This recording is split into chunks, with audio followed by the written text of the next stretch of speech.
Hey, we're finally live. Hi, I'm Harry from Spurs TV, and I'm hosting Harry Scarfe's channel for today because he's not very well. So we will wish him a speedy recovery. And in this episode, we'll be reviewing Tottenham Hotspur versus Man City, which ended in 2-2. And I'm going to introduce different people on the panel today. So first of all, I hope I say your name right, Luminar. Yep. My Luminar. name's Dustin, but that's my channel and everything. Yeah. Oh, okay. So please subscribe to Luminar's channel as well. So how you doing, Dustin? All right. Joining from Singapore. It's 3:40 in the morning now. Whoa! Okay. Wow.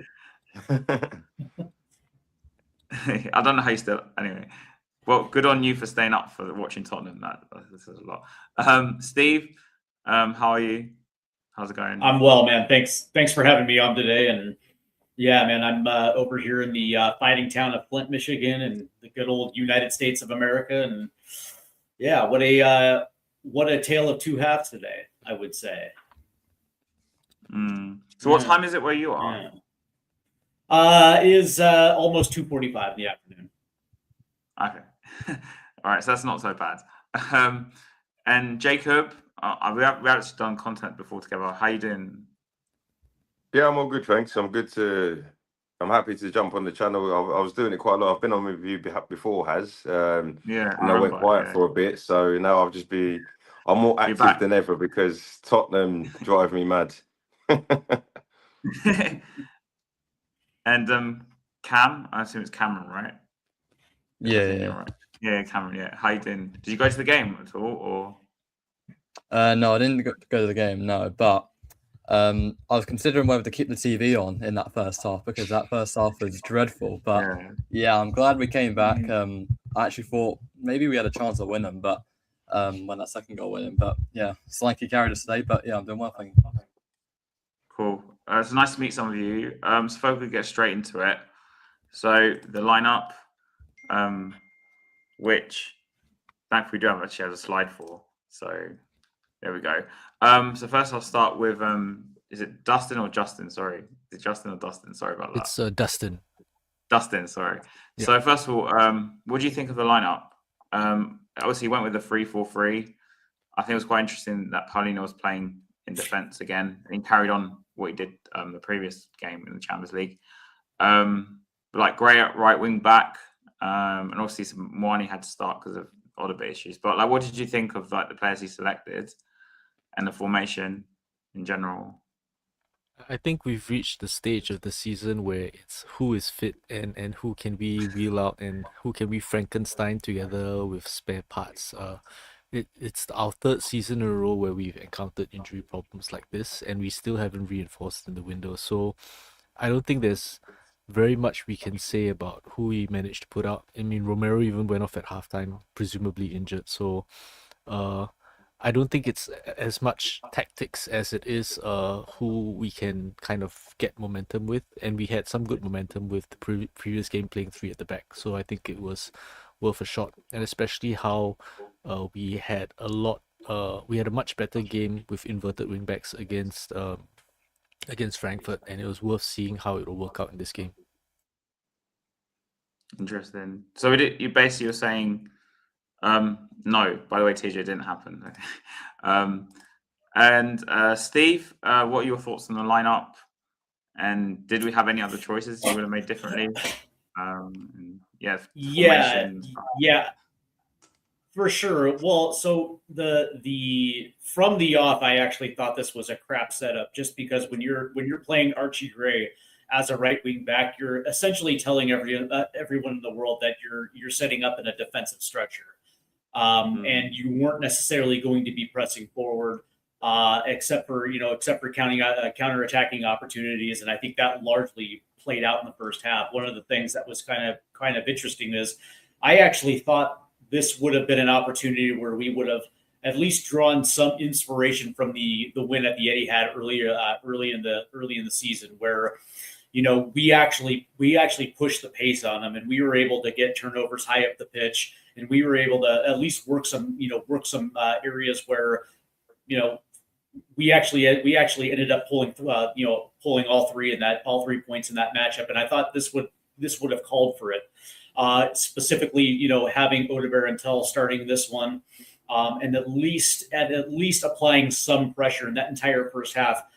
We didn't do that at all, to the point where not only did we have any rhythm in the attacking third, we didn't even find the attacking third, but also from a defensive standpoint too, we were leaving absolute wide open gaps in the middle of the park. And from that standpoint, I actually thought the setup was, detrimental for the Spurs. Interesting. Cameron, what did you think of the lineup? Would you have done anything different? I can't lie. When the lineup came out, I was so confused who was when, what was happening, to be fair. How we're going to set up. But yeah, I did kind of come to the conclusion over it was going to be a back three with senior at centre back, as we saw against Frankfurt.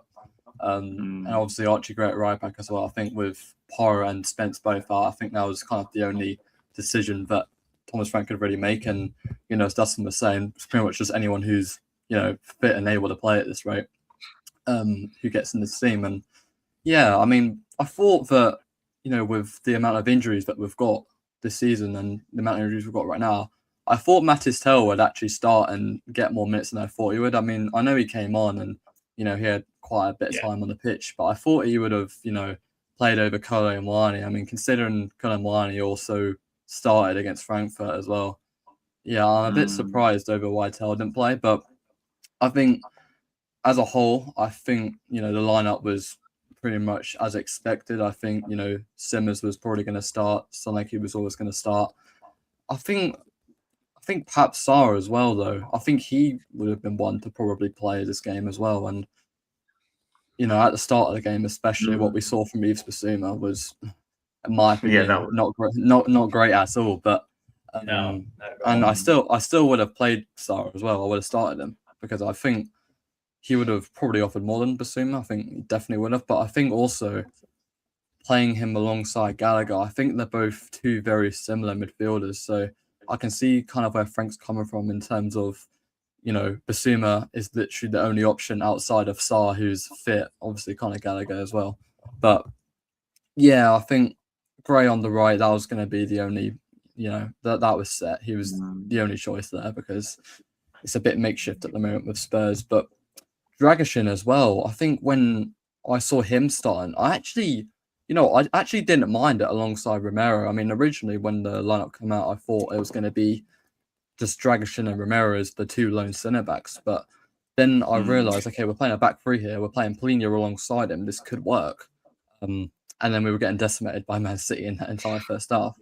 But then, of course, we came back as well. We kind of showed some fight. Of course, Udogie got that first kind of chance, I guess you could say, in the game, and that kind of spurred us on. But yeah, I think the lineup was definitely makeshift, but I think with what Thomas Frank has available, it's definitely, not too surprising in my opinion. Because obviously you made the point about the players he selected. You could easily shift Udogie and Gray back and put Pauline in midfield and have a 4-3-3. I mean, yeah, that's true as well. Yeah, I think I was really. I mean, I did think that Thomas Frank was kind of going to be making some sort of tactical changes in terms of the formation, in terms of the system in this game as well. I think we know that he's one to do that a lot. Tinker, yeah. Jacob, thoughts on lineup? Did you agree with anything, or would you change anything? Bear in mind we've got very limited options as well. What did you think in general? I think when I looked at the lineup in terms of personnel, I thought, all right. The only issue I had was Kolo Muani because I thought, one, he hasn't been great apart from scoring a tap in, and more importantly, he's had to play instead of Odegaard, who's arguably been our best attacker over the last few weeks. So I didn't understand that. Mattis Tell, like I've said on plenty of my videos, I don't understand how it feels like he's been punished for having a good half against West Ham. He had a good half against West Ham, got subbed off. Everybody agreed that it didn't happen. He then got took out the Champions League squad. I don't understand why. But I agree with what you guys are saying. I looked at the personnel. I thought, right, if Paulinho and Bissouma were sitting in front of the back four to to help out Dragusin because it's his first game and all that stuff, and then you let Conor Gallagher run free. You know, if you got to play Colin Moani and Xavi Simons either side of Gallagher and tell them to press with Solanke, I was all right with that. But then that's the way I look at football, not Thomas Frank. So obviously when I saw Paulinho in the back three, I thought, right, Paulinho's a midfielder that, even though we've been that bad, has won the most tackles in the Premier League. But we decided that we're going to play him as a centre-half. You got Basuma, who was extradited because he's blowing up balloons, and all of a sudden he's playing in our midfield. You've got Conor Gallagher, who's arguably the best pressing midfielder in the Premier League. We're telling him to play centre, defensive midfield. And then you've got Colin Moani, who doesn't know how to play wing or up front, and he's starting. So, when you look at that, you think to yourself, go on, you say, sorry? I was going to say, make it make sense. Exactly. So my problem with like Moani and the Tell thing is, for me personally, I think Moani doesn't want to be here, and I think he picked up because there had no one else left. So this is why his body language is what it is. This is just my opinion. And with Tell, I think even though Frank said that thing in his first press conference that Tell's a good player, can play it all across, he clearly doesn't rate him or whatever. So that's why Tell, even I'm like with you, I probably would have played Tell over Moani, and I don't even rate Tell. Like, but this is what I'm saying. So it's like, my thing is, if you don't rate Tell, I haven't got a problem with that. But it's like, what are you? What's missing from Tell's play that you're seeing in Kola Moani? That's my issue. So it's like, the game started. I looked at the lineup. I said to my son, apart from Kola Moani, I'm right with that because I saw Paulinho, and I know he's a midfielder. So then, obviously, when the game started, I've gone and got a beer out of the fridge, and I've seen Paulinho, chasing Haaland down. I looked at my son and said, look, you know what's going to happen? And he was like, what's that? I said, it's going to be the same thing that I've been complaining about since November. We're going to end up starting the game trying to protect a 0-0. We're going to go 1 or 2-0 down. And then when we go 1 or 2-0 down, we're going to go into half-time and go, oh, come on, boys, let's do it for the fans. And then we're going to end up making it 2-1 or 2-2. And it's exactly what happened. So it's 1-1. My son was jumping around because obviously he's 9 years old. He's sitting there saying to himself, oh, you know what? At least we got it 2-2, Dad. I've done a video, said, nah, you're not going to pull the wool over my eyes. Like, how is it that you're not learning? I'd understand if it was 1 or 2 games, but since November, this is a reoccurring theme. We played Bournemouth, took a 1-0 lead, took it off the pedal, went 2-1 down, and all of a sudden we're like, oh, actually, let's try and win the game. We did it against Aston Villa in the FA Cup. We did it against, I don't know how many games. We did it against United. My thing is that if you're a manager it doesn't matter even if you're a manager, even if you're somebody that wants to do something. So the analogy I used with my friend the other day was like, if Thomas Frank is the guy that goes to a club, sees a girl staring at him, she's literally licking her lips at him, and he just sits there staring at him for ages. And then when it gets to the point where he's thinking, you know what, I'll pluck up the courage to go and talk to the girl, he does that at the time when she's talking to another bloke. So by then you've already lost, but you go and try then. Why are you trying when she's already with another man, when you could go and try when she was on her own? That's Thomas Frank. For me, he's the substitute teacher at school. When I was at school, I had strict teachers, so I used to be scared going into a maths class and wanted to do well because I was worried about my teacher kicking off. Now, if I walked in there and that teacher was ill and a substitute teacher came in, I was the class clown, acting like an idiot. And if the teacher told me to do my work, I told her no. That's Thomas Frank. I think the problem with Frank, and I was someone who wanted Frank, but clearly the players don't they don't respect him, or some of them don't respect him, or I think that's the problem. And then on top of that, I think he's part of this new age managers, or I say new age, I don't know how to phrase it, of these very tactically. But then when it comes to the relationship with the players, they're not as good because they just don't. It's not like a Redknapp or even a Pochettino to a lesser extent who will relate to the players in some way. I don't know how. Like, I'm not in the dressing room, but it seems to me like Frank doesn't really have that sort of like relationship with the players. At least from what I've seen, and once that's he's too not soft. there, Right? Yeah, and that's he's too soft. What it is Frank. I wanted Frank to be. I wanted an adaptable manager. Basically, that's the reason I wanted Frank. He's too soft because if he doesn't have the players, there's no point. So anyway, But yeah, as when he you doesn't look have at the it players and you, on his side, not exactly the players he wants. I'm trying to say, yeah, what it is that I'll give you an example before you move on to the next person. Is yeah. that, you know, when Romero, whenever we're losing and Romero decides, you know what, I'm just going to go and do what I need to do and Run go up. and score. Yeah, Are you telling yeah. me that's a Thomas Frank tactic? No, that's Romero going, I don't care what you say. I'm going to go and do what I need to do to make sure that we win this game because it's embarrassing as a captain. So that when Romero does that, that tells you straight away that there's no respect for the manager. Because if that was a tactic, do it from the start, and we put again, you do it from the start if that's going to get us goals. Yeah. So let's get into the game. Unfortunately, we conceded in the 11th minute to Turkey. So I'll go around the panel. Dustin, what is this? One of the slides, sorry, in the back about the goal or stuff. Oh no. I'll bring the slides up for that. Yeah. Let me just find it.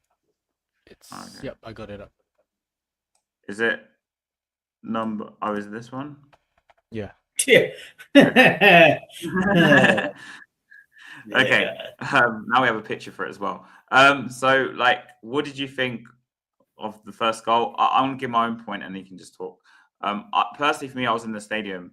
I think we just allowed Turkey just to run, like, walk through our defense, really. But yeah, what did you think in general about the goal, Dustin? Because it was really early to concede in the game as well. Like, yeah. Yeah, well, Basuma loses at midfield and Turkey scores, and part of it was like Dragusin was very passive in allowing the shot, so he was there but not really. You know, if you're gonna close down the angle, close down the angle. If you're gonna back off, then at that range, I don't understand why we're still backing off. It's still the Thomas Frank. You know, shots from distance are low XG, so it's a recurring theme now that we just concede shots from distance where we don't put pressure on the person taking the shot. We have, at the last time I made this point, we conceded 10 shots from long range already, and add this to the list. How many now? So is it 10 from today, sorry, or? It was 10 from the last time I brought this up. I made slides about this the last time, and that was when I highlighted that we had conceded 3 against PSG, although I counted it as 2 as a discount because the Fabian Ruiz goal was from losing possession and build-up, so I didn't count it as no pressure on long-distance shots. We conceded 1 against Brighton, 2 against Forest, 2 against another team, might have been Bournemouth, but basically we had conceded 2 long shots against 3 teams, and then 1 long shot against 2 teams. Yeah, and then PSG. So it is a recurring theme. And when he was the coach of Brentford, people used to give shit to David Raya about letting in long shots as well. So, you know, he just doesn't make pressuring long shots a theme with his defenders, and therefore his keepers are more likely to concede long shots. Steve, I kind of agree with Dustin a bit, but also, do you think Vicario should have saved it still, or what do you think? If he wasn't flat-footed, he probably had a pretty decent shot at it. But you know, this was kind of an amazing goal, really, when you think about it, because Bernardo Silva was the guy that picked Basuma's back pocket, and off the half turn, he finds Ryan Cherokee literally, you know, unmarked, making a run down the right-hand flank, and then so once the ball gets in, he dribbles first. And this is like right when he gets into the box. This is where Dragusin is supposed to step in and block the shot. Like Radu Dragusin absolutely did not even make an attempt to close it down, and so Ryan Cherokee puts a shot. But here's the interesting thing: is if you're watching Guillermo Vicario right here, he is literally caught flat-footed at the near post, and then when he tries to make a diving save, he's already 3 seconds too late to try to get a hand on it. Yeah. And so from that standpoint, when you're looking at it, it looks like a routine goal for Ryan Cherokee. But that being said, there was 2 things that needed to happen in order for that ball not to go in, and 2 things absolutely failed at the same time. Interesting, Jacob. We conceded a really early goal. Were you expecting us to concede first? Yes, so I was. Mate, I was sat there with a cigar in my mouth waiting for that one. Do you know what I mean? It's just it's like it's copy and paste, isn't it? You know, after we had a good start at Spurs with Thomas Frank, but when I would come onto podcasts, even then in September, October, and people were saying to me, "Stop being so negative," I was like, "All right, we'll get found out really quickly." Because if I was a manager and I had the expertise, I'd understand exactly how to beat Tottenham. But then people were letting us get away with it. So again, it's pretty obvious that you can have long shots against Tottenham because not only do they allow you the space to do that, we've got a goalkeeper that ain't great. So, when I'm looking at that goal, a lot of goalkeepers save that shot. But again, I'm not going to blame Vicario too tough because there was enough players around there to stop that. But like I allude to again, it's just if you allow people to do things, whether it be football or in life, if you allow people to do stuff to you, they're going to do it. So if you're allowing long shots, if you're allowing attacking, what we're doing is that when I'm looking at the formation, let's say, have I got a problem with that? No, because when we played PSG, we had a 3 or 5 at the back, whatever you want to call it. My issue is the application because when we played PSG, we had a 5 at the back, 2-3 midfield, whatever you want to call it, 2 strikers up top in Kudus and Richarlison, which is probably worse than what we had now. And the difference was that we pressed. We had Pap Sarr. Everyone was talking. Sky Sports was doing punditries on Pap Sarr being the pressing monster in the Premier League. What happened to that? All of a sudden, we find Pap Sarr on the bench. We've got Conor Gallagher cast as a pressing monster. He's playing in defensive midfield. My thing is, I think Thomas Frank, even though it's Tottenham and we're not the biggest club in the whole of the world, not even in the biggest club in the country, he's just shit himself and just decided that we're going to go pragmatic. Whereas the best results we've had is PSG and Man City. Simple as that. But then they're 2 of the biggest clubs in Europe, couldn't beat us. But then we've decided we're going to go to places like Bournemouth, Brentford. We're going to stay at home and we're not going to do that anymore because in a weird way, Thomas Frank, the way he's applying himself, he's kind of saying, PSG and Man City are worse than Aston Villa and Bournemouth, which is ridiculous to me. But if I go back to this goal, that epitomizes the energy that Thomas Frank gives to this team because imagine playing for Tottenham and full well that if you don't press, if you don't put a foot in, if you don't, there's managers in this Premier League that if that goal goes in, there's probably 2-3 players involved that get dropped. They're not in it. So Dragoson's not playing, Basuma's not playing, nor Doggy because it's one of them ones. That's not what we've worked in on training. Thomas Frank at half time is probably like rubbed their feet and got oils out and fed them grapes because well done boys, even though we're 2-0 down. Do you know what I mean? So I can't have it, man. I just can't have it with that goal. That goal, if you watch it 3 or 4 times, I understand that you guys support Tottenham like I do, and we're all on the same wavelength. That goal, if you watched it 3-4 times right now, and you asked me to epitomise Tottenham Hotspur right now, it's that goal. Interesting. Cameron, what did you think of the goal? Were you surprised that we conceded it early or not? Because I for one, anyway, just. Well, I can't lie. I knew that we definitely weren't scoring first, and I knew that it was just a matter of time with how we started as well. And it was all from Basuma losing it in midfield as well. I literally said I didn't really, in my personal opinion, I didn't like that midfield. I mean, I know Basuma's just, he hasn't been playing recently for Tottenham. He's only recently just come back, but even when he was playing last season as well, I mean, he wasn't necessarily a fan favorite, was he? I mean, he had some good games, but he also majority of the time had some bad games, and then he loses the ball in that midfield. City go about their day.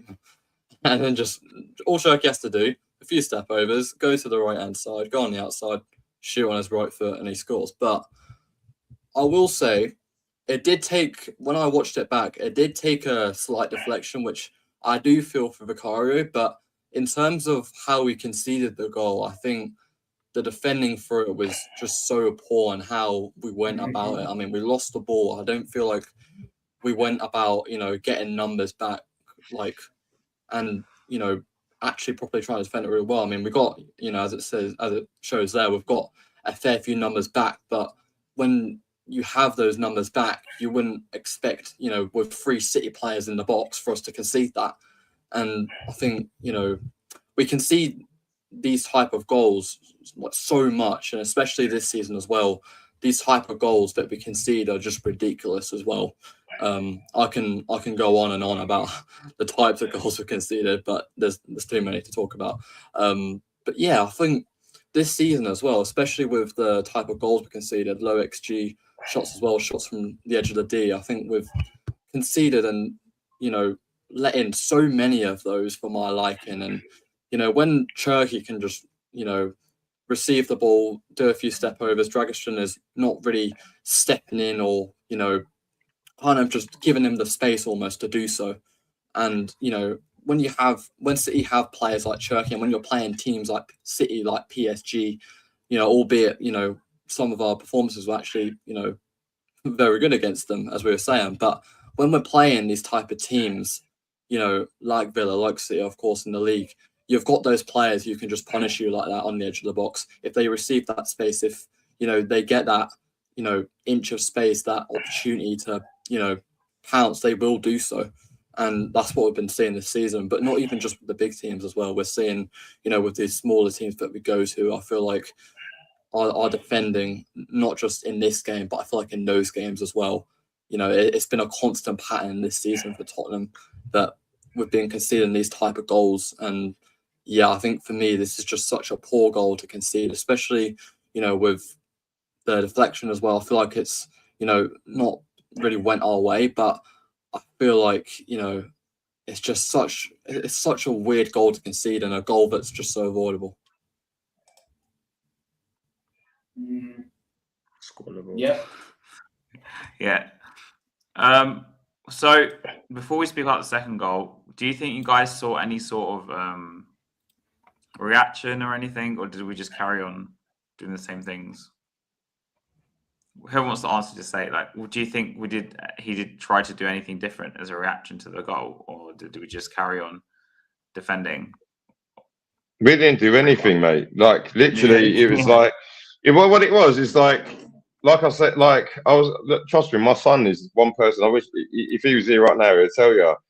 It's like, I haven't got a problem with going 1-0 down. I haven't got a problem with us trying to nullify the opposition, go 1-0 down, and then, okay, cool, that's gone out the window. Let's go to plan B. Because you get a lot of pragmatic managers in the Premier League, especially, that will sit in and do the 2 banks of 4, go 1-0 down, and then go, right, forget all that. Remember what we was going to do in the second half? We've gone 1-0 down after 8 minutes. Let's switch that up.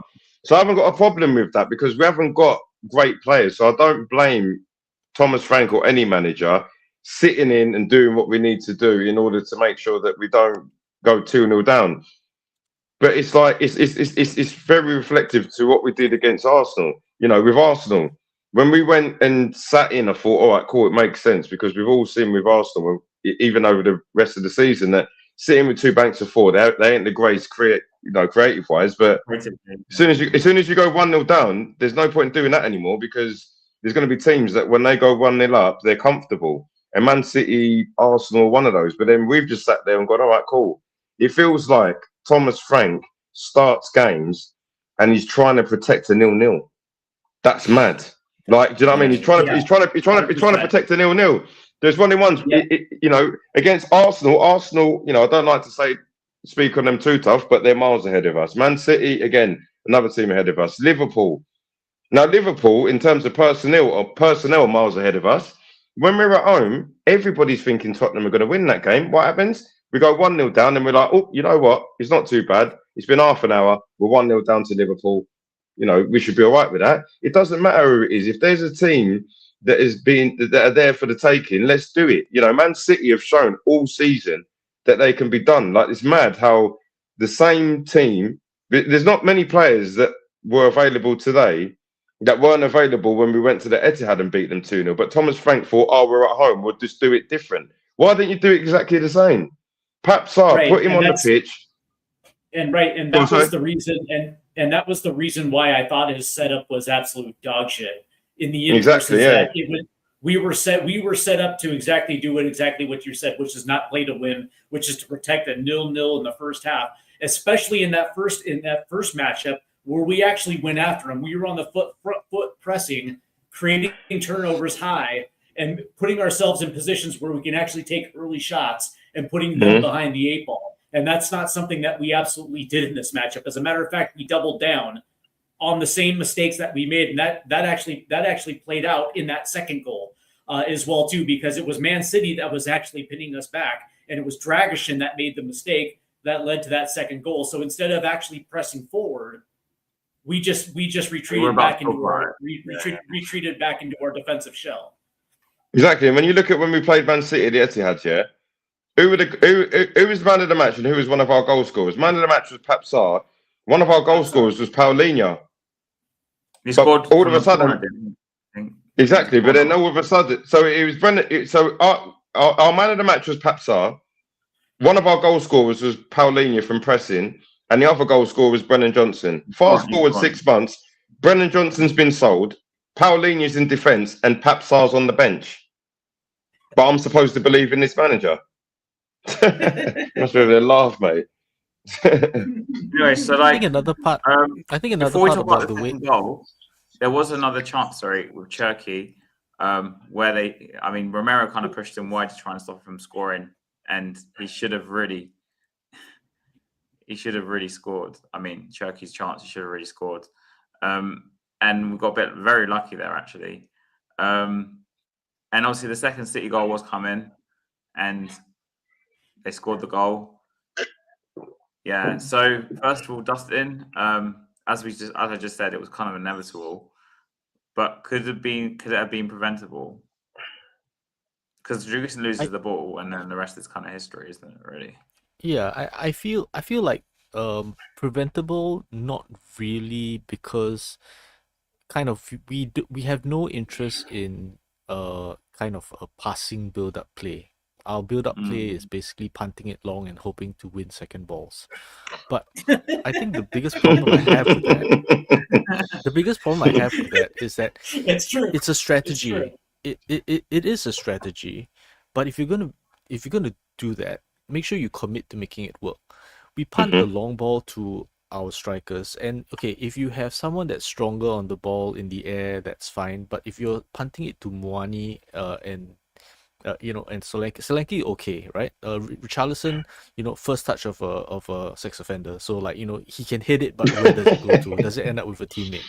Right? Did you just say he's got a touch of? What did you say? He's got the second touch of a what? First touch of a sex offender. But first touch of a sex offender. So if you're punting the ball to a person that is unable to control it, unable to get it to a teammate, the least you can do is make sure that when you're punting a ball in that direction, you've got people that are running there to contest the second ball. So even if our team doesn't win it, whoever traps it or hits it to a teammate, we've got someone chasing them in packs. So if you're going to commit to punting it, there still is a strategy to punt it effectively versus I punt it to people that are shorter and not going to be able to win the ball. And then I hope to win it somehow with magic. It doesn't make any sense. And there are strategies in order to do this. What some teams do is that they have two separate blocks, where they have a midfield block where they punt it to, and then they have the defensive block. And the defensive block runs into the space, so whoever they kick it to the midfield hits it back, and there'll be an overload because the defenders will be running into that space that they've pre-planned. That's where all flick-ons go to, and you have a better chance of winning there. But what we have is just hit it to Kudus and hope, and then Kudus is injured. Oh, what do we do now? We hit it to Richarlison and hope, or Muani and hope, but we don't have a secondary plan that actually gets to winning the duels versus we try to win duels, but we don't. Also, they don't really set have ourselves up for that. Also, back in the day, when teams used to play 4-4-2, you would hit it to a long guy, then the other striker would go with him. Because we don't have that. I mean, everyone plays one up front really now.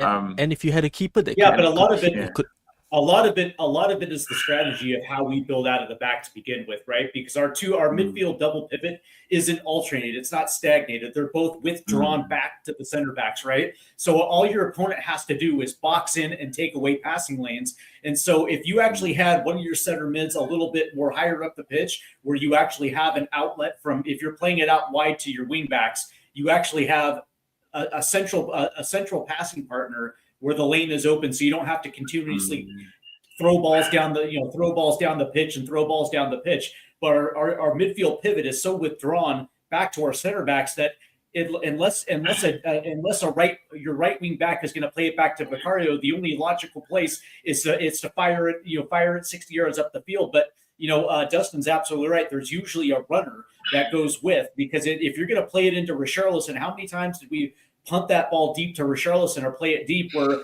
we're automatically conceding position because there's nobody else backing up Richarlison. And by the way, Richarlison is the last person that you want to play a long ball to, because he can't hold it up at all, right? At least with Kudus, he can hold it up. But that being said, there's also no runner that's actually pushing up the pitch on the inside, so he can't play it off anybody. And so what ends up happening is two defenders trap him against the end line. So, yeah. And you're right as well, because it's like, and the mad thing is, like, with me, I watch all my football. I'm not sitting there saying my opinion is always right, but I've always got a good point. And it's like, you look at Sean Dyche, for instance, yeah? Sean Dyche has managed Everton, Burnley, all this stuff, and everybody puts his name up against that style of football. Now, he is within his right to stick to what he knows, because he's been doing that for the last 10, 15 years. But he's at Nottingham Forest, and he's even understood that you've got to adapt to a different type of football. And when you watch Nottingham Forest, or better yet, Everton, before they sacked him, he wasn't doing it as much as he was doing it with Burnley when they had Ashley Barnes and Sam Vokes and all these guys. But Thomas Frank, I'm being told, is a new age modern coach, but he's playing like Sean Dyche was when he was at Burnley. So, again, you can never pull the wool over my eyes and make me believe that this is the right coach, because he's doing what Sean Dyche was doing and getting criticised for a long time ago. But that same guy is playing for Nottingham Forest, and on a different day, if they didn't get sent off, they could have gone above us today. Thank God it was 1-1, so I was following that. Do you know what I mean? But apparently he's the dinosaur, and Thomas Frank's the next best thing. So, Steve, do you think the goal was preventable, or the second goal? The goal was coming. The second goal was coming. I thought. Yeah, but I mean, look at this graphic. Look at this graphic right here, and it shows you exactly what the biggest issue is.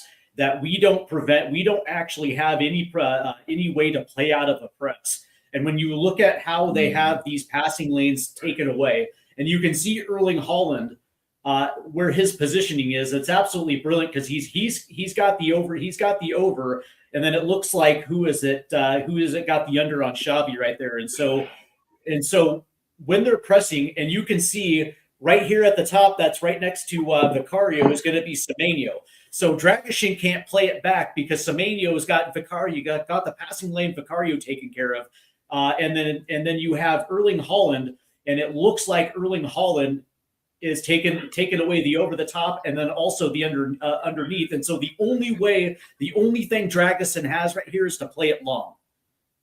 And the problem with Dragusin is he's absolute dog shit, and he doesn't play it wrong, and he doesn't play it long into the right spots. He literally played a 20-yard pass into a central area where there was nobody around. Look how far away. Look how far away we are from that ball. In any direction, we're far away. It's like, if you're going to play it long, then you play it out of bounds. You play it out of bounds, and then you or to the other flank. To the other flank where you can see we have two defenders in the other flank, right? Yeah, or if you want to make a long switch, make a long switch. Yeah, but I mean, you take the path of least resistance and you play it out. They have the throw in, and then you have the opportunity to set up your defense. As it is, he plays a long ball into no man's land where there's not anybody within 5 feet of the ball, and it allows Bernardo Silva to break this little line right here. And at that point, it doesn't even matter, because Semenyo is literally unmarked in the box, and he just plays a nice little flick to Semenyo. and it's down 2, and we're down 2, and it's like that is the setup that has burned us so much this year because we can't play out of the press, and when we try to, we always make the wrong decision. Like we saw this earlier against Fulham, that gaff with Vicario where he tried to play it out, but instead of actually kicking it out of bounds, he played it into no man's land. And it's just we are not set up. We're not set up to break the press. Vicario's kicking I think if we're gonna is a massive issue in general, and I think the problem is when we play out the back, you see that triangle they always do. So like the one of the midfielders drops in that little pocket, and then the supposedly meant to play it out sideways, but by the time he's dropped into the pocket, there's like 3 players around him. So it's like it's like a struggle. I think Vicario's kicking is 100%. Like I agree with you 100%, because one of the things is that if you're gonna play it long, why don't you play the keeper that can actually has the range of passing? He has good, like Kinski has good mid-range passing, short-range passing, and his first game against Liverpool, he was like lobbing it over Salah's head onto a dime, and we have I mean, for all his qualities as a shot stopper, maybe not the same as Vicario, but if you're talking about being able to play out from the back, how many goals have we conceded from Vicario kicking it too heavily towards the one that he kicked to Archie Gray, and Archie Gray had to take a touch, and then everyone blames Archie Gray, but Vicario's bobbled the pass into him, right? So a lot of the problems that we have, he may be a great shot stopper, but if he didn't pass so badly, he might have less shots to save as well. The thing is as well with Vicario, I think I haven't got a problem with him making mistakes, but the worst thing is he makes a mistake and then the screen goes to him and he's shouting at other people like they're the ones who kicked it. Do you know what I realised? As Steve was saying with that Fulham goal, when he kicked into no man's land, he was jogging back to his goal. Like it was not like he was just jogging back like there was no trouble when the ball was in play. And the goal scorer, Harry Wilson, he was demanding for the ball. And Vicario, he wasn't even running back. He was just jogging. And then I'm pretty sure he shouted at someone over there. Like, I'm not too sure who he was shouting at, but he was shouting at someone. And I'm thinking, like, why aren't you running back to your goal? Like, the ball's still in play. It's not out of play. You could have put it out of play, but you decided not to put it out of play. The thing is, though, it feels like with Vicario, it feels like when he knows he's going to make a mistake or he's made a mistake, it's like he's too busy thinking about, who can I put the blame on to? So while he's thinking about who can I put the blame on to, it's in the back of his net. Do you know what I mean? Yeah. So what do you think, Jacob? What do you think of the goal? And then we'll go to Cameron and sort of speak about what happened, in general, your thoughts at half time. So Jacob, did you think the goal was preventable? We spoke about Vicario, of course, but like, you're one who's very against seeing, like, say, for example, Pauline in the back 3. So do you think this goal was preventable in some sort of way? It is preventable. I mean, it's a not taken away from Semenyo. The finish was impeccable. Like right. even if Buffon was in goal prime, he wouldn't have saved that. That was a great finish, but. The thing is, though, I'm not, I don't even want to talk too tough on the goal. It's more about everything that Tottenham do in a negative sense is always preventable. I always look at Tottenham or football in general and just think to myself, I'm not a sore loser. It's like, I know that Tottenham are a good side. We're a big club in terms of, the hierarchy within English football. So I can take losing. There's times where we've played Wigan and lost, but then at the same time we've gone to Old Trafford and won. It's how it goes, and no matter what level of football. Even when I played football back in the day, I played at a good level, but there's times where we lost the game because me and the team were probably too cocky. But in this one, in terms of Tottenham, it's just everything tactically. It's like I say, I'm not a top level coach, but if in a minute, anyway, sorry. What's that? About half time is behind a minute because this guy's asking about halftime thought stuff. So anyway, that's good. Yeah. So what I was saying is just like I always put myself in other people's shoes. So I'm never going to be Pep. You know what I mean? I'm never going to be Areola. I'm never going to be Emery. But I'll just look at those coaches, and if someone said, if Guardiola rang me this morning and said, "Right, Jake, this is Tottenham's lineup, what do you reckon I should do? I'll be like, well, it's pretty simple, man. If they ain't, it's bad enough when, even if we had Pedro Porro, I'll be like, just tell Semenyo, just hang about in that left-hand channel, and he'll get a chance. He'll get a chance. Like literally, I'd say to Semenyo, don't move out of that position. You know how Salah half cheats and doesn't, you know, when he's had his successful seasons, he hasn't tracked back, but he kind of has. So just leave him in that little channel, and I guarantee if he just stands there, he'll get loads of chances. And now Salah's been told to do that because he's absolute world class. Semenyo's on his way there, but that's all Pep's told him to do. Everyone thought Semenyo would be on the right or the left. If you watch that game back, Paulinho back as well. I mean, because exactly.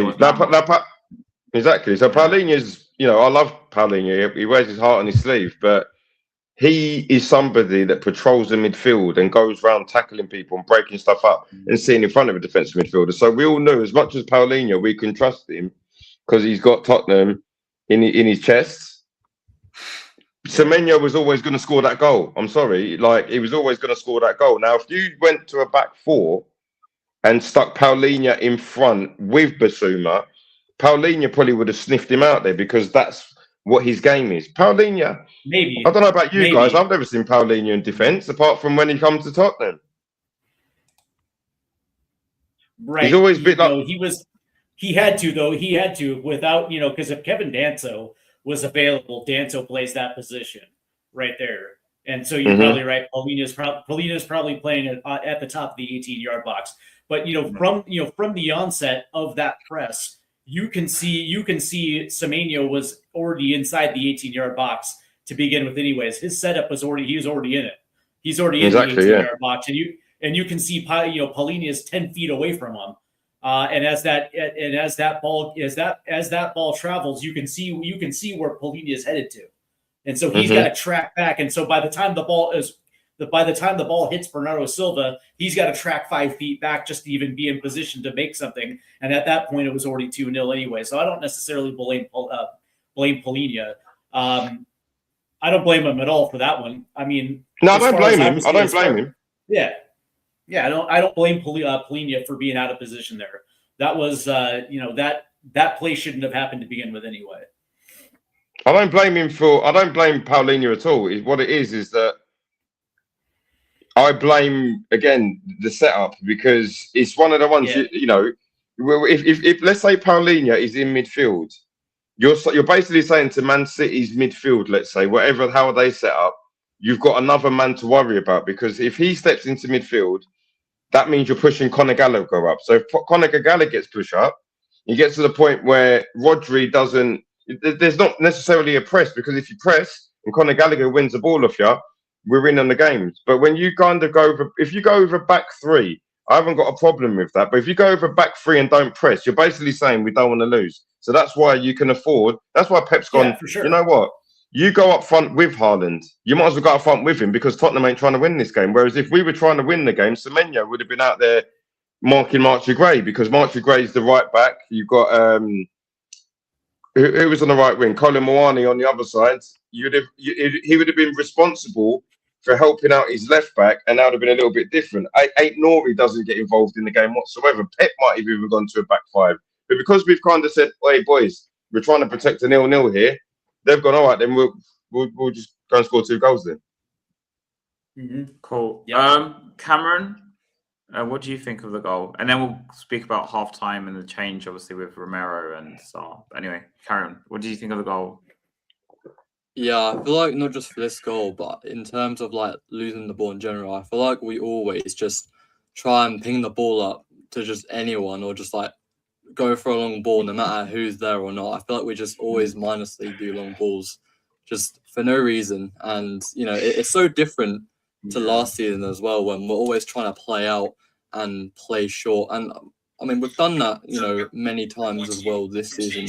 But a lot of the times we've also, done a lot more long balls. And when Dragishin's in that wide area, I feel like the only almost option he's thinking about, which is what Frank is happy with, is just try and hit it up to just Colomwani or just anyone who's up there. And of course, you have to be smart though. you have to be smart in those areas right there, and especially if Kolo Muani is marked out, you have to play the ball out of bounds. You can't just randomly just pitch the ball up and just hope for the best. It just doesn't work out that way. Like if you're going to play a long ball, at least be in 1v1 situations, right? This ball that he pitched up was into no man's land. So in that standpoint, it's like it defeats the entire purpose.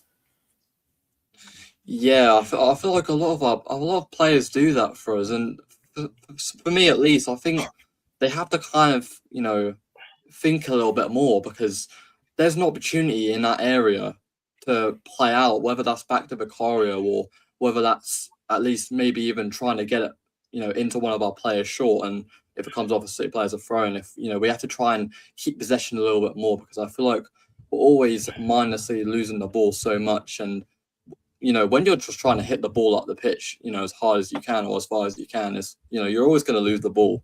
And as I was going to say, I think the first goal was a lot more preventable. Or no, sorry, yeah, the first goal was a lot more preventable than this one, because I feel like this one was a lot more in terms of I mean, for both goals we've done it to ourselves, but I feel like when Basuma is in that, for the first goal, I'm going to say, when Basuma was in that area, when he had space to drive into, he didn't take the touch very well, and that allowed Bernardo Silva to intercept much more comfortably. And I feel like if that touch was more in front of him, I feel like that would have, not allowed Bernardo Silva to intercept the balls easily. But I think Dragusin in that area, he should, in my opinion, be doing much better, because not only has Dragusin allowed space for Semenyo, because of course he's come out wide and no one's tucked in, which allows Semenyo to get into that space and of course score. It was a great finish, but I feel like we have to do much better there. And whilst I feel like it's in an aspect or to an extent, I feel like it was preventable, but I feel like it was also like, I feel like the first goal was just a lot more, we done it to ourselves compared to this one. This is very Tottenham, do it ourselves. I was going to add one thing to that, which is that if we try to play a shorter game as well, it means midfielders dropping back. And if a midfielder at least sometimes drops back to receive the pass and we still punt it long, it's at least a midfielder that's dropped into a defensive position. So even if we do lose it that way, we have people that have dropped back and actually can defend the loss of possession. But because we are so habituated to punting it long, everyone goes, oh, he's punting it long, let's go and win the second ball in midfield. And as a result, when we lose possession or if we punt it badly, we are actually left short at the back because we don't have anyone interested in even being in that right position. Interesting. So at half time, obviously took off Romero for start. I've just read that Frank has said supposedly it was an illness. I don't know how true that is because I don't know. But no chance. No, he's lashed out at half time. He was not ill. No, he lashed out. His illness is his illness was I'm sick of playing for Thomas Frank. No, his illness was Tourette's, mate. It was Tourette's. He was effing and blinding. Anyway, so obviously, I think, as in my personal opinion, is he plans to take off Paulinho for Sarr or something like that, one of the centre halves, and go to a 4. Like, I don't think this was like a force in terms of because of this illness. I think he plans to take off a centre half or a defender to go into a 4-4-2 or 4-4, whatever 4-4 he did, with the 2 up front, because he pushed Marnie with Solanke in the second half. But in general, Dustin, what was your thoughts at half time? Did you think we can get back into it at that point or not? It's City. We always get back into it against City for some reason, especially if it benefits Arsenal, right? Yeah. Look, I think that the thing about us is that, and what I find strange is how we seemingly can never play 2 consecutive good halves of football in the same game. And I think a big 100%. Part of it is kind of like the way Frank's instruction seems to work. He seems to be extremely detailed. you've seen him pass notes to Van der Ven. Van der Ven's got to read an essay while he's in the middle of playing a top flight game. So I feel like a lot of this is his, like, you know, what we call his pragmatism or his adaptability, which is, oh, he plays like, you know, 6 different formations and everything. And some people think of that as a strength. But I think that when you look at it in the other way, it means that you're making the players very reliant on you, on what the system is. And there isn't a guiding philosophy where these are the broad strokes of how we're going to play, and then the players have the freedom to do that. It feels like everything is very, very scripted, which is why sometimes we have entire halves where there are very few adjustments that can be made, because if it's so complex, you can't shout it out from the touchline in the middle of a noisy stadium. And then it takes halftime where you've got all of these very complex instructions that go into the players, and then they come out in the second half and they can change things. But that feels to me like you're making the game too complex for the players. It feels to me that there are more things that you should be working out on the training ground, automations, units of play, and things like that. And then say, okay, if we're trying to shut up shop, we play this way. If we're attacking, we play this way. If they're wobbling, we high press them this way. And then you have more set plays that you do versus having, you know, an entire script that you've got to spend your entire half talking to them in order for them to understand what you're talking about. And Steve, What do you think at halftime? Did you think that was it? What did you think? Yeah, I thought it was done and dusted. Because this is the way that we played, Bournemouth. We played essentially Crystal Palace. We played Brentford, Forest, West Ham, Burnley, where, it's a tale of two halves. Either we start the game on the front foot only to take our foot off the gas in the second half and let teams build up their momentum, whether they're going to equalize or take a lead, or we see these type of games where we sack off an entire half of football only to trying to find a second life in the second half where we can equalize or we can find our way back into it only to come up short. And I thought this was going to be one of those matches. I certainly thought Man City was going to find a third somewhere in that second half. So I guess credit to the defense for keeping it at 2. But for the most part, that's the way that I thought, just because this team was showing absolutely no heart whatsoever. Whether that was defending or whether that was on the counterattack, it just seemed like this team was from their body language, they showed like they were completely disinterested. Yeah, I thought the same. Cameron, what do you think at halftime? Do you think that's it?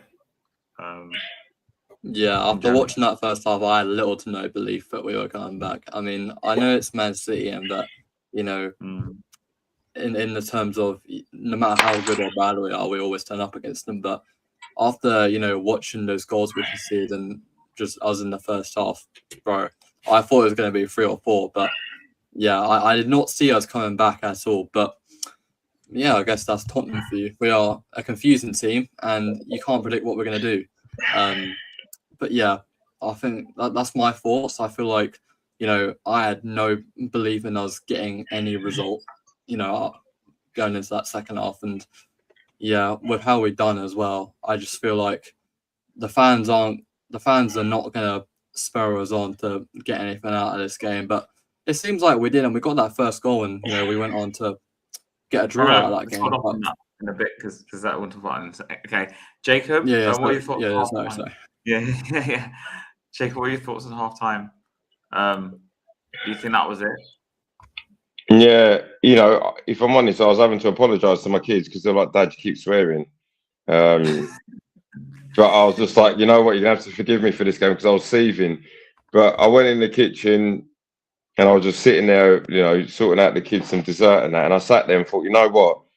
If it goes 3 or 4, at least this geezer's surely they've got to pull the plug. But I'll give you some context to why I was thinking that is because I look at the board and I know what they're trying to do. They don't want to spend no money. They're hoping that they can drag it out as much as possible. And Tottenham are in this vicious cycle where just when you think Thomas Frank's going to lose his job, he goes and gets a result against Dortmund. Then he'll go and lose to Bournemouth. Then he'll go and beat Frankfurt. Then he'll go and draw against Man City. Then he'll, so what will happen is the transfer window will go. We won't spend any more money. We'll end up getting a player on loan. We'll go and lose at Old Trafford. Then we'll somehow thinking, right, if Thomas Frank loses to Newcastle, he's gone. He'll draw that. Then we'll go and lose to Arsenal at home, and then they'll be like, oh, next game, and then we'll play the next game. It's just tiring. And for me, it's like, I don't understand. I can't lie. This is probably what's actually going to happen as well. This is what keeps happening. And like my son keeps saying to me, Dad, how do you know this stuff? And I'm like, mate, I've been watching football for a long time. And my thing is, I know when somebody don't care about Tottenham because I know I do. So we all care on the panel right now. I'm very confident that if we had a show with the same panel in December and we said, should Thomas Frank go? Yeah, it's looking a bit techie. But it's nearly Valentine's Day and we're still having a chat about whether he should be here or not. Do you know what I mean? It's not stupid. It don't make sense. And when you look at half time, it's like, for instance, I don't know whether you guys have played football, but you don't need to play football. Let's say you've been at school, you play any type of sport. Sometimes someone, when they give you inspiration, you know, I'll give an example. I used to be, even though I was smart, I was a little dickhead at school, right? And my French teacher used to always give me grief, even though they didn't give it to anybody else. And I just think, why has that happened? But because she gave me grief, when I did my GCSEs and got an A star in French, she was the first person to come and put her arm around me and go, I knew you could do better than that. But that was her, you know, even though she was a woman, that was her man management. I don't see Thomas Frank doing that with anybody.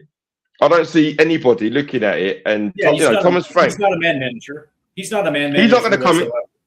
This is what I'm saying. So imagine, you know, like at half time, I wouldn't be surprised, yeah, if Thomas Frank was like, oh, you know what, boys, we're doing so well. And Romero was like, nah, fuck that. We're playing shit. This geezer's an idiot. Let's go and show what the fans are on. And then Thomas Frank's gone, oh, is that what you think? All right, you're on the bench then. But then the reason why we got 2-2 is because of what Romero did. Because I'm very confident. If I was a player for Tottenham, I don't know what goes on inside the dressing room, but I'd be more with Romero and the players that are against Thomas Frank, like Van der Ven, Spence. It's so clear that there's players that are key players that don't believe in this guy. But it's like, I'd rather be in their camp. I'll be in the WhatsApp group saying, I can't believe this little fool's here. Do you get what I'm saying? And let's just do it for the fans. But then again, when I flip it on its head, that's where the players have got to take ownership. Because if you don't believe in the coach, that's fine. Believe in the fans and put a performance in. And you can't blame your performance all the time on the coach. So, I don't know. At half time, I thought it's going to be 4-0. And I didn't have any confidence. But at the same time, whoever's involved, I'll give him credit for bringing the result back. But if I'm going to be honest, you'll see my YouTube video if any of you watch it. I'm pissed off that we brought it back to 2-2 because what do you want me to do? Cartwheels. So it's because our fan base is divided again about everything. But where we did see a reaction, but I'm sort of in two minds personally. Like, we do the same thing where we go down and in the second half we come back, and obviously we did in the end. But obviously, Udogie had this chance first in the game. Did you see, for example, Dustin, more urgency in the second half? Because I think the formation change personally did make a difference because we just had more people punting it long to hit it to, I guess. Because Marnie kind of went with Solanke in the second half. And Xabi pulled to the left and Sarr went to the right. And the change to a back four, do you think had a positive effect? I think that when we come to these interpretations of like, did the players take over or was it Thomas Frank, right? I think that there are a few ways that you can analyze this. If there is, even if you say there's a change in shape and there's a change in formation, are we doing the same things? Are we doing different things? Or are our changes coming because there's more intensity? I think that when we, as a panel, I think from what I've heard from you guys, right? When we say that the players took charge and like kind of took over control of the game and kind of threw the plan out the window and they improved our performance. I think what my interpretation of that personally is that when the plan that we play with, the set plan that we always play with, which is vertical balls down the flanks and cross it in, that to me, and set pieces and long throws, that to me is very clearly Thomas Frank's plan. So whenever we deviate from that with higher intensity from the players, I interpret that as, rightly or wrongly, as the players saying, this is not working, we're going to do something else. Because my learned experience from seeing Thomas Frank play for half a season now, pretty much, has been when he's in control, when he has all the players he wants to pass it to Kudus and Porro, let them cross it in, and that's how we create chances. All long throws or corners to the far post where Romero will hit it back and then we'll score from there. That is what I see Thomas Frank ball to be. The one time that I have actually seen a variation from that was the last game against Frankfurt, where he inverted like Odebear and Muani. Yeah, they played almost as forwards. Correct. Really. Yeah, correct. So that was the one time I saw Thomas Frank having an interest in developing play and creating chances a different way in that one game. I haven't seen it anywhere else. So you can't call that, Frank's pattern of play, because you've seen it one game. It's not a pattern. A pattern needs to recur. The recurring pattern is crosses from Porro and Kudus. But now that they're injured, he's forced to play a different way, right? So when we say that players are going off script, it's when, I see Xavi carrying down the center and trying to do interplay down the center. I say that it's going off script because that's not a pattern for Thomas Frank. In fact, he takes off Tell for doing things like that, right? So that's why we interpret it this way. And for this chance, for example, it was a great carry by Gray on the right flank, and then Udogi has a shot that's saved. So all of the things that I see are players upping their intensity. Xavi was, he was biting into challenges like a Rottweiler. I've got a slide for like his stats as an attacking midfielder that I'm we leaving it sometimes to see last as a luxury player, right? We sometimes see him as a luxury player, but if you look at his duels, he had as second most duels won to Rodri, and Xavi is a creative midfielder. So this is Xavi upping the intensity and going, I'm gonna 100%. do something with this game. This like, you can't tell me that this is necessarily a tactical thing. No, that's a player. Yeah, you're right. Yeah, bang on. I never even thought of it like that, man. That's a really good point. I think. Yeah, but it's also let's also. I was going to say, but let's also use some context here in the second half, because City didn't press coming out of the second half. It almost felt like they were playing back a little bit, and with Pap Sarr roaming the midfield, now we have somebody that can actually hold possession in those central areas, and it allowed Conor Gallagher to actually get into this game in the second half. And by the way, Conor Gallagher was a pit bull in that second half, and same thing with Xavi as well too. And especially on this play specifically right here, you're absolutely right. Archie Gray worked it down the right side, but Xavi in the central area was able to draw two defenders in as that ball gets passed out to Dustin Udoji for that shot on net right there. That was a well worked ball right across the 18. So from that standpoint, it's like, they're like, we got to have some context here. It's like, does this intensity happen if City comes out complete, doing the same things they did in the first half? And when they pulled off, it turns out once we got Gallagher going, they couldn't work the ball in central areas as they were pushing up. They were actually kind of pinned onto the wings. We kind of took away those central passing lanes as well too. And then Jacob, sorry. Did you see any positive difference in this? Of course, we got the first goal, but did you see any positive difference in the second half with the changes? Yeah, it's a reoccurring theme, isn't it? It's kind of one of the ones, I was sat there with my son and he was demoralised. I said, look, you know what? Yeah, you know what's going to happen. Somehow we're going to come out and play like we're supposed to, and we might not win it, but you'll probably look at it second half, because, like I say, my son's 9 and he already knows. How does a 9-year-old, like if a 9-year-old can predict what Tottenham are going to do, that means that we haven't got a good manager. Do you know what I mean? It was an improvement. I can't lie. When we scored, the first goal was Solanke, which you got the screenshot for. I didn't think it was a goal, if I'm completely honest. It's a goal in terms of the football I play. Like, I'm 40 years old, yeah. So football like that there doesn't even get questioned. It's one of those ones that the centre half gets up, he shakes Solanke's hand and says, you know what, you got lucky there. He's not even calling for it, but modern day football, they're going to look at VAR and go, oh, what happens here? When they slow it down.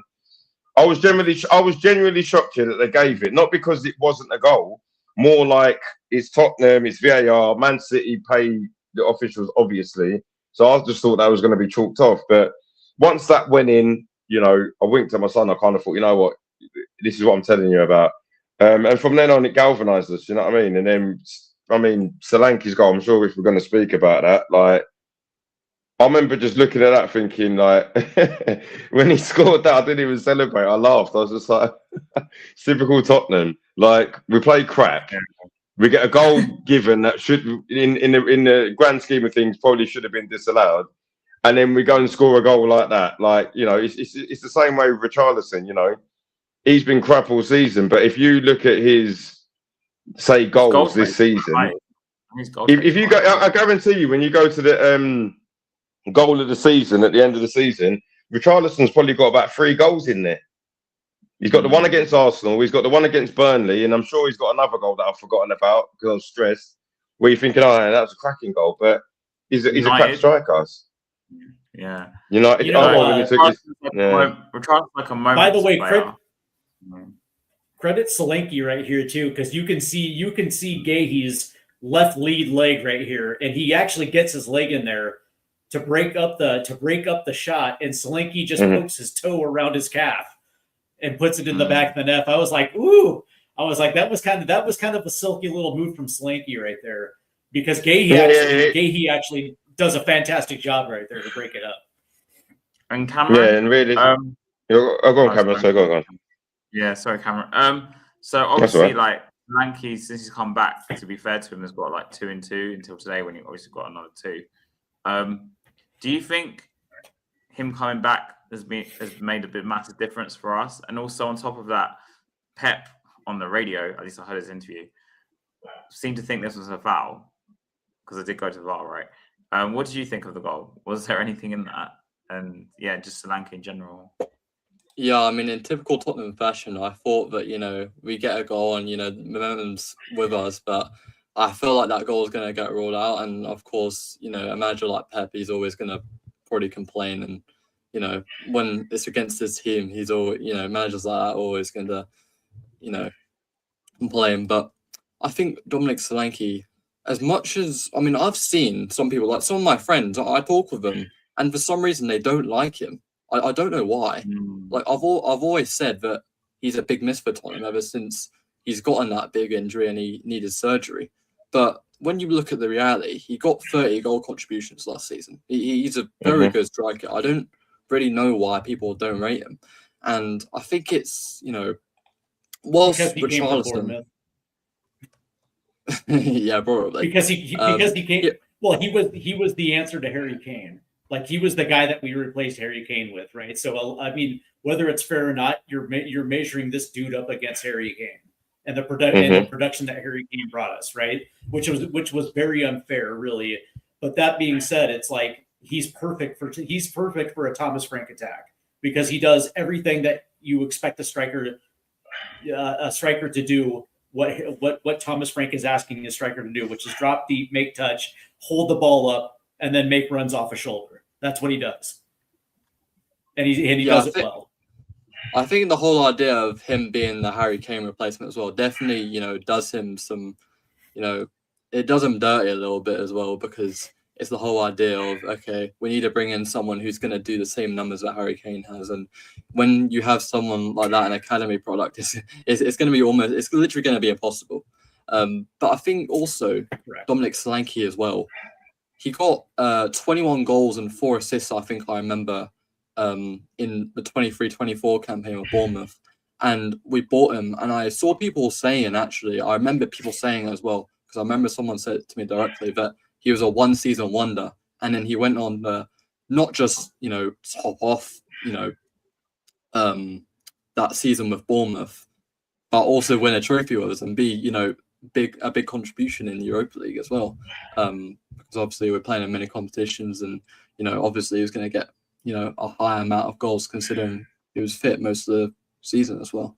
But yeah, I think this goal as well, and of course we'll get to the second goal, but I think both goals kind of just shows like that. All you have to say is Tottenham. That's all you have to say. It's these type of goals as well. And, yeah, I'm going to go away from the score just for a second.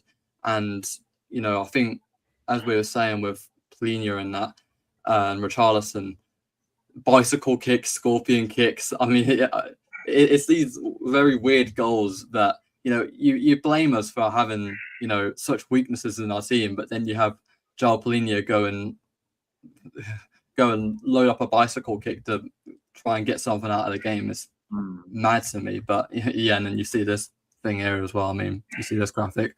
That technique from Solanke, it's unreal. And yeah, I mean, we might actually, I'm not even joking, we might actually have a few Puskas contenders for the end of the season. You had the Van der Ven goal in the Champions League against Copenhagen, of course. That was unreal. That was amazing. You had the Polina bicycle kick against Bournemouth. And I'm just trying to remember the Richarlison bicycle kick against Burnley as well at the start of the season. We actually might have a few up for contention. So Jacob, after scored the second goal, did you think we can go on to win it? Yeah, I think once we scored the second, I thought, yeah, here we go, we're going to win it now. But at the same time, once I'd finished celebrating because it was a great finish, I remember saying to myself, this is a criticism that I've had when I've, you know, watched Tottenham and put it on my YouTube videos. It's like Tottenham have got a tendency of whether we're in the, you know, when we're in the ascendancy, we're about a 10-15 minute spell where everybody and their dog believes there's only one winner in this game. But we haven't got that killer instinct. And again, you know, I agree with a lot of what the people in the chat are saying, that the squad isn't great. Don't get it twisted. I'm not sitting there saying that another manager could come in and win the league with Tottenham or get top four or anything like that. I get it. But it doesn't matter whether you are managing Man City, Bournemouth or Wolves. The killer instinct from a team comes from the manager. You know, when you look at Tottenham were a club that was, you know, we were talking about Tottenham like we are now when we had Tim Sherwood. Pochettino come in, everybody was a killer. You had Harry Kane, all of a sudden comes from nowhere, killer. Dele Alli was a killer. Ericsson, when he was putting things on the plate, killer instinct. Son, every time he was through and goal, finish, right? And that come from the manager because there's a lot of managers that would have had that squad. Harry Kane might have got sold. Son might not even got played well. Dele Alli might have come from Milton Keynes and ended up back on loan at Milton Keynes. So that come from the manager. And when I look at the players that we've got, I'm not saying they're the best, but there is some players in there that you feel they've got the potential to have that killer instinct. And I don't think we've got the manager to do it. So it's like, you know, you're looking at what like Ange, for instance. Yeah, Ange was somebody that, fair enough, defensively he wasn't great, but he prided his game on killer instinct. So there was times where we might have lost games, but that's the reason why Brennan Johnson scores 20 goals in the season. That's the reason why Solanke's got 30 goal contributions. That's the reason why we had other players that would come off the bench, your Madisons and your Kulusevskis, and they're not classed as goal scorers, but they were contributing. So our GA in terms of going forward with Ange was very, very good. The problem was he didn't understand the metric of a killer. You got to have the killer instinct at the back as well.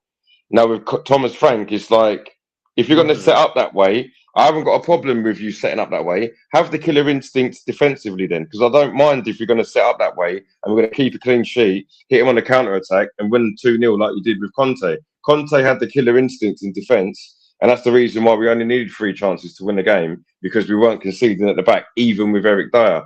But because Thomas Frank hasn't got a killer instinct going forward or going back, I know that even when we've got 10-15 minutes of saying we should win this game and everybody is saying we should win this game, we won't, and we didn't.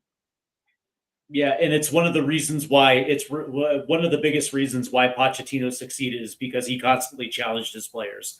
There was a certain expectation that you had to meet. There was a requirement for you to even get into the starting 11, let alone the first team. And if you didn't meet those requirements, you weren't just going to play. And he's also the type of manager where he's not going to gift you another start if you make a mistake that leads to a goal. and we ended up losing. He's going to pull you out of the starting 11. He's going to go with an academy guy because at least he knows the academy guy is going to play hard, right? So that's the biggest difference between the two. It's Thomas Frank is not challenging his players. Period. Point blank. There is no there, and we know that too because there's continuous guys who continuously make mistakes, and there's no accountability for those mistakes. They're just in the starting lineup. And there's there's a level of comfortability here, is what I'm saying. Exactly. And Dustin, what did you think when we equalised? Did you think this was it? Like we're going to win the game, or? I think that we put a lot more effort into trying to win the game. So, like, one of the things that I will give credit for is that, when City were wobbling, I think that there was an appetite to try to disrupt them in their build-up, hopefully because if we can't create chances, this is another way that Thomas Frank creates chances, right, is to win the ball in build-up, so that the team is not settled in defense, and that's a better way to try to create a chance than to do it against a settled defense.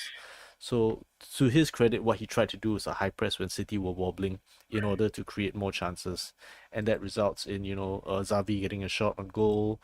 That results in when we're defending for our lives, and we kind of lost momentum, as you can see from here, right? After the second goal, we had a point that we attacked a bit, and then we lost momentum, and that's when we started kind of defending for our lives like this.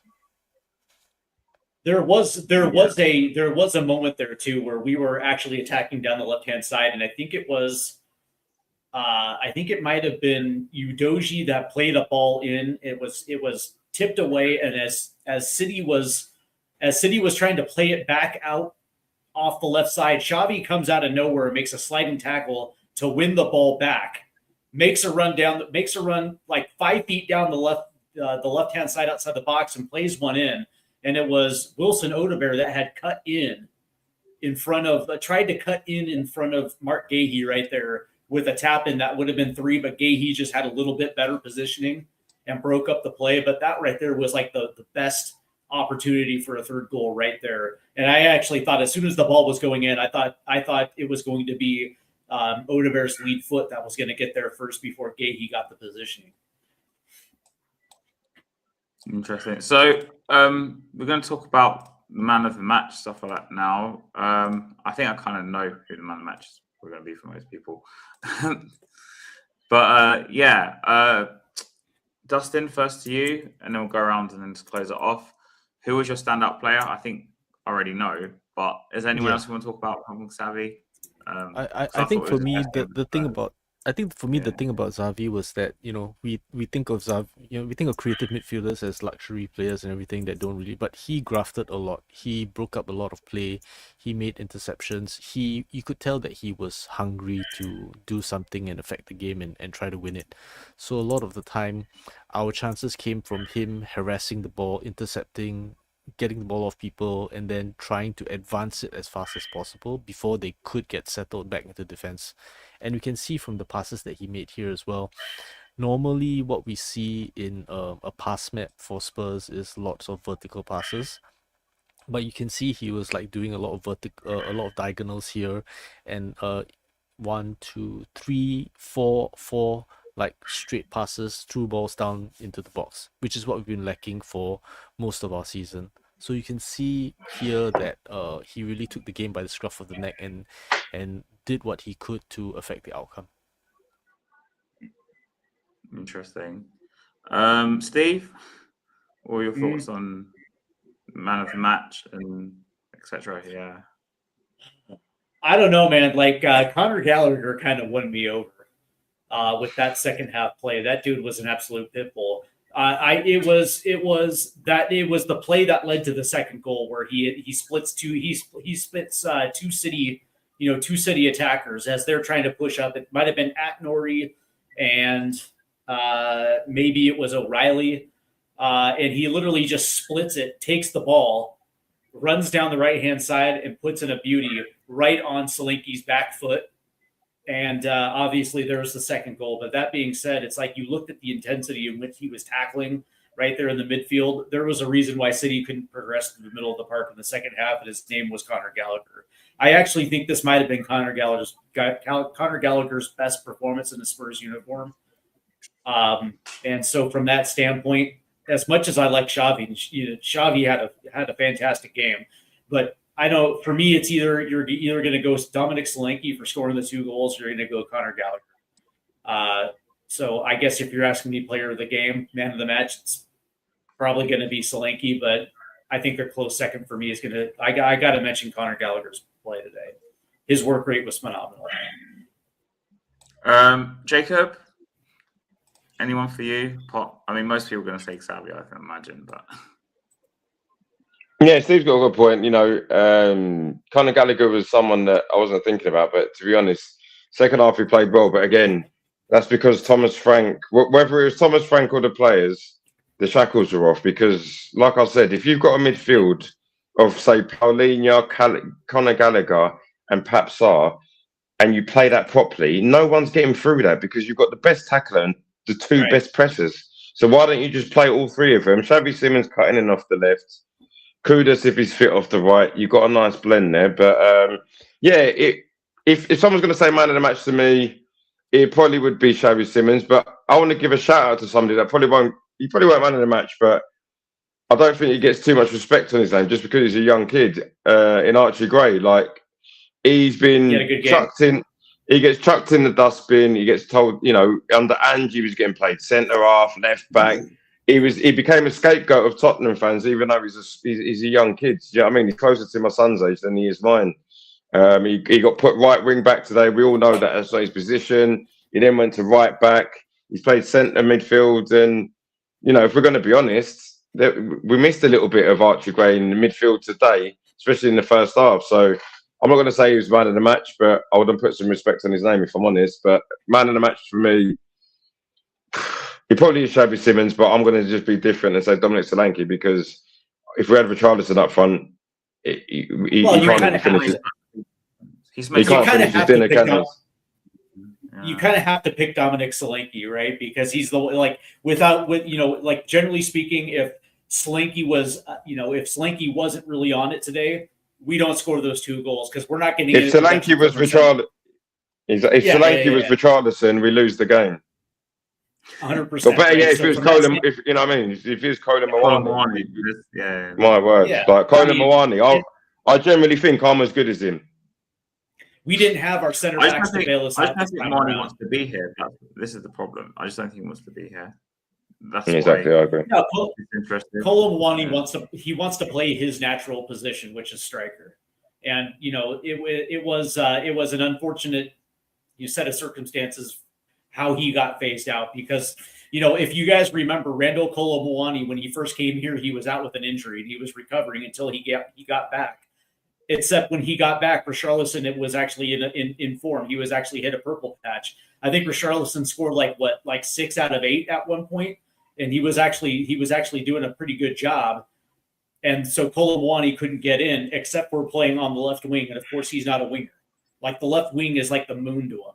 It was the exact same reason why Timo Werner didn't work out there either, because he's not a winger. He's never played there, and so he never got any minutes, so he was never able to get his form. But when he's in the Champions League and when he's used there against lesser opponents, he's been awesome. You know what I mean? So there's a goal scorer in there, but when it comes to the Premier League, Thomas Frank can't afford to play him because he's got Dominic Solanke, who actually does a better job. Like, I feel for Kolo. I think his natural position is bench. That's you're talking about a dude that scored everywhere else he's been in his career, except for here. But at the same time, when he scored everywhere else he's been, there's a reason why they've all wanted him to go. Otherwise, he'd still be at PSG, he'd still be at Juventus, and he'd still be at Frankfurt. But funnily enough, he's on loan at Tottenham. Yeah, well, you can't fix personality. I'll just say that. I'll say that. That's true. I agree with you on that. Yeah. I agree with you on that 100%. 100%. Dude scored in the World Cup final. Come on now. Unfortunately, everyone will remember him more for missing the shot that could have won France the World Cup. Yeah. You know, you're gonna laugh yet. When he missed that chance, I said to myself that he's gonna be a Tottenham player one day. I've seen this. So bad. I just knew this guy's made for Spurs. Anyway, Cameron, what do you think was man of match or standout players? Yeah, I think a lot of people are going to give man of the match to Solanke, of course, because of those 2 goals. And of course, the second goal is amazing. But I'm personally going to give it to Xavi Simons because I think the fact that he's come into this league and, firstly received criticism for his performance. And of course, we weren't great as well. But I think, he wasn't like a lot of other players who have come, to this country from other countries and, struggled at first. I think now we're kind of almost seeing him in his element, and he's, in my opinion, I think he's actually doing really well. And I think, considering the fact that he's only 22 years old as well, he's still young and, he's still settling into this league. And I think, we're seeing some signs with him now. And of course, today, considering he's a creative midfielder, we saw him do the gritty work, which was, I think very important in terms of, he's almost a warrior who wants to get us through these games and want to get us these results. And I think when you have a player like that who's hungry to lead the team, and a lot of people say that he's not really a physical player. He's more of a, he's got more technical quality than he is physical. But there's obvious reasons for that. But I think how he got us through the game and how he was mentally to keep going, and of course get the assist for that first goal as well, albeit it was a controversial goal from Solanke. But personally, I'm going to be different as well. I'm going to give it to Xavi Simons. I think he was great today, and I think he deserves the plaudits. Interesting. For me, it definitely was personally Xavi Simons. I thought it was his best game in a Spurs shirt, and I had my hands up before the game. I interviewed one of my friends. He was in the chat. Into Spurs, and we were talking about the game, and the one player I was worried about was Xavi Simons because of the lack of physicality. But it seems like he's starting to adapt to the league, and I think this was definitely his best game for us. Like, I saw a lot more fight in him today than I've seen in any game before that. So well, before we close off, sorry, I just want to add one more thing. I feel like we've been in the Champions League this season. I feel like even at RB Leipzig, he's been very good in the Champions League there. I feel like he's always done well. He's always been good in the Champions League for us this season, but I feel like he's just needed a little bit of time to settle into the Premier League because, of course, as we've seen, as we've heard, both leagues both competitions are both very different. So I feel like it's just a matter of time before he truly excels. I'll say the last time. Cameron, where can we find you? Is it THFC Cam? So my X page, THFC_Cam, yeah. And then Jacob. I just wanted to add one thing about Xavi Simons. The last time we had a midfielder that was diminutive and we worried about his ability to match the physicality of the league, he went on to become Real Madrid's most decorated player. Mm-hmm. I just don't really class Xavi as the same level as Modric, to be honest with you. But no, Jacob, definitely not. But I think he could be on his way. Jacob, so your channel was a one up top, yeah. Yeah, so I am on Twitter every once in a blue moon, especially when there's some sort of drama in football. But generally, I'm on YouTube. I normally do match reactions after Tottenham. So if you're interested, I've just posted one up a minute before I jumped on the show with you guys. I normally do a skit in the middle of the week. It's called Only Fools in Tottenham. So there's always something stupid happening at Tottenham. So I'll put one across on that. But yeah, if you like what you see, add me up on that. Like, share, subscribe, comment. I'm always happy to comment whether you agree with me or not. So yeah. And then Stateside Footy, I think I'm already subscribed to you, but is that your channel? Sorry, Steve.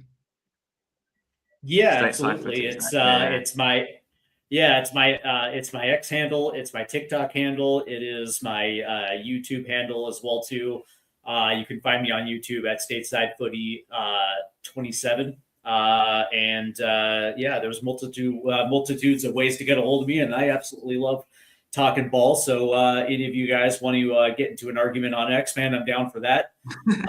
Or if you guys want to come on the podcast and chit chat, man, just get at me. I'd love to have any of you guys on. It would be fun. Cool. And Dustin, sorry, I keep forgetting. So where can people find you? Do you have a channel at all, or? So I have my YouTube is there, but most of my tactical breakdowns I do on Chris Cowland's channel. So the link is there, go.luminoa.xyz/TTT. It's Talking Tottenham Tactics. I'll be doing one soon about the use of data, and I have another one which is about half an hour long, which is trying to address all of the arguments on both sides of the Frank in and out debate. Interesting. And you can find me at Hotspur TV and at Hotspur Nice too. And it's been a good stream, guys, and come on, you Spurs.